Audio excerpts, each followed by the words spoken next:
పచ్చని ఎడమదాయాలను నెత్తుటి భౌతిక గాయాలను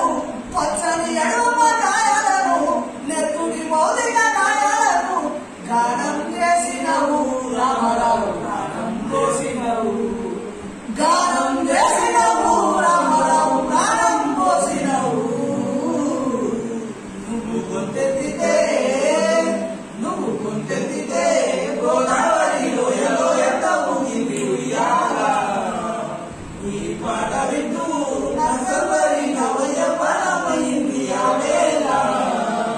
నవయవ్వనమైంది ఆ వేళ నవయవ్వనమైంది ఆ వేళ కైగట్టే పాటకు బాని గట్టి మై మర్చిపోయే డబ్బులు కొట్టి అరుణోదయతో అడుగులు వేసి కాకునిలో కట్టి పాపై నిలిచి పారిగాలి చెరబడ్డవై నిలిచి శ్రీకాకుళాన్ని రగాలని నడిచి కంటాన్ని కత్తిరా